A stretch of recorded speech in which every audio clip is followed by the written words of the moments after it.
দিনটা ছিল সপ্তমী আর আজকের ব্লগটা তোমাদের সকাল থেকেই শেয়ার করছি। তো সকালবেলা ঘুম থেকে উঠে দুজনেই একটু চা আর একটু পরোটা বিস্কুট খেয়ে নিলাম। বাবা এনেছিল চপ, সেটা খেয়ে নিয়ে রেডি হলাম। ভাবছিলাম কোনটা পরবো, তো পরলাম এই বেবি পিঙ্ক কালারের মানে কুর্তির সেটটা। তো তারপর একটু মেকআপ করতে বসেছি। মেকআপ বলতে আমি মেকআপ তো সেভাবে করবো না, কারণ আগের দিন আমি ফেসিয়াল করেছিলাম, তাই একটু কাজল আর লিপস্টিকটাই পরবো। তো আমি অনেক রিভিউ দেখে রেনির এই কাজল আর এই ভলিউম এক্স মাস্কারাটাই কিনেছিলাম। তো সেটাই অ্যাপ্লাই করেছিলাম চোখে। ভালোই লাগছিল, খারাপ না। তো তারপর আর দুটো পিঙ্ক শেডের লিপস্টিক মিক্স ম্যাচ করে আর নর্মাল একটা লাগিয়েছিলাম, ব্যাস হয়ে গেল। আবার কি একটু আইব্রোটা ড্র করে নেব, তাহলেই আমার মেকআপ আজকের মতো রেডি। আর এবার আমি ভাবছি চুলটা নিয়ে প্রতিবারই বহুত বেশি কনফিউজ থাকি, কারণ এত চুলটা পাতলা আমার, আমি খুঁজে পাই না চুল নিয়ে কি করবো। তো তার আগে একটু ইয়াররিংস পরে নিই। ইয়াররিংসটা পরে নিয়েছিলাম, একটা মাল্টি কালারের ছিল, ভালোই লাগছিল জামাটার সাথে। তারপর ভাবলাম একটু পারফিউম লাগিয়ে নিই, রোদের মধ্যে যাচ্ছি, এত বেশি ঘামবো। তো তারপরে এই যে ছোট্ট একটা বড় একটা বেবি পিঙ্ক কালারের আমি অর্কিডের ক্লিপ নিয়েছিলাম, নিই অ্যাকচুয়ালি এটা আমাকে আমার বান্ধবী গিফট করেছিল, দুটো ক্লিপ দিয়েছে। তো এটাই তার মধ্যে একটা। তো এটাই চুলের মধ্যে ভাবলাম দেখা যাক স্টাইল করে কেমন লাগে। আর এই সানগ্লাসটা, ও মাই গড, এটা এত ভালো লাগছিল পরার পরে। এটা আমি মিশো থেকে 100 টাকা দিয়ে কিনেছিলাম।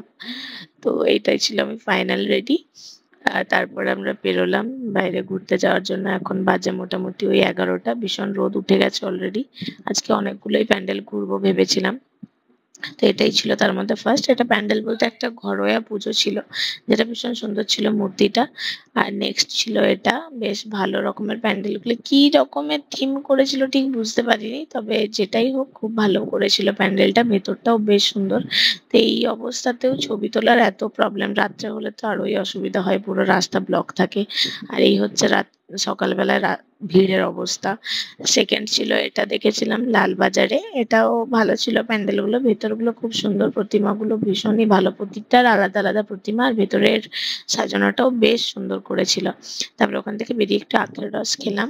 আর ওর এক বন্ধু আর তার ওয়াইফও বেরিয়েছিল আমাদের সাথে, মানে ওই দাদা দিদিদের সাথে মাঝখানে, মানে ওরা এতক্ষণ ছিল না, বেশ কিছুক্ষণ পর ওরা আমাদের সাথে যোগ দিয়েছে। তারপর আমরা গিয়েছিলাম পোয়া বাগানে ঠাকুর দেখতে। পোয়া বাগানের ঠাকুরটা সত্যি খুব ভালো ছিল। এটা করেছিল 52 ফিট যে সতীপীঠ, সেটাই করেছিল সেই থিমের উপরে। প্রতিটা মন্দিরই এখানে অল্প অল্প করে করা আছে। আর ভেতরে প্রতিটা ঠাকুর এক একটা করে রাখা ছিল। এতগুলো ক্লিপ নেওয়া হয়নি, কারণ প্রচুর ভিড় ছিল, আমি ভিডিও করতে পারিনি। তারপরে আমরা দুজনে একটু ভিডিও করছিলাম, ও তো একদম ছবি তুলতে চায় না, তো ওই আর কি যেটুকু জোর করে সম্ভব। তারপর আমরা একটু ওখানে থেকে, রোদ থেকে বেরিয়ে একটু বাইরে একটা দোকান থেকে লস্যি খেয়ে নিলাম। তারপরে গিয়েছিলাম একটু খাবার খেতে। খাবার বলতে অল্পখানি, সেরকম কিছু না, যেহেতু বাড়িতেও খেতে হবে।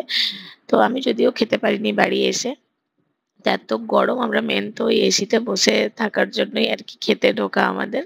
তো এখানে একটা পুরো আমরা তন্দুরি চিকেন নিয়েছিলাম, আর নিয়েছিলাম মশালা কোক। ব্যাস বাড়ি এসে ঘুমিয়ে পড়েছি, ভীষণ টায়ার্ড হয়ে গেছিলাম, খাইও নি।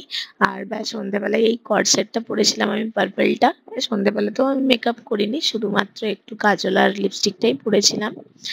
আর এখানে মামা বাড়ির সবাই চলে এসেছিল, একসাথে ঘুরতে বেরোবো তার জন্য। এখানে এই যে হচ্ছে আমার ননদ বৃষ্টি, তো ওর সাথেই বেরিয়েছিলাম।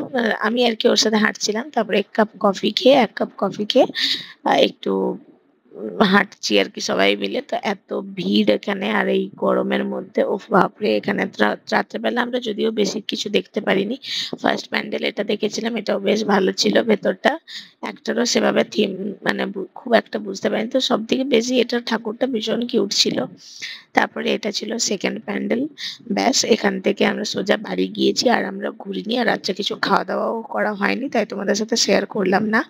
তো ব্যাস সপ্তমীর দিনটা আমার এইভাবেই কাটলো। তো ভিডিওটা ভালো লাগলে লাইক করে দিও। টাটা।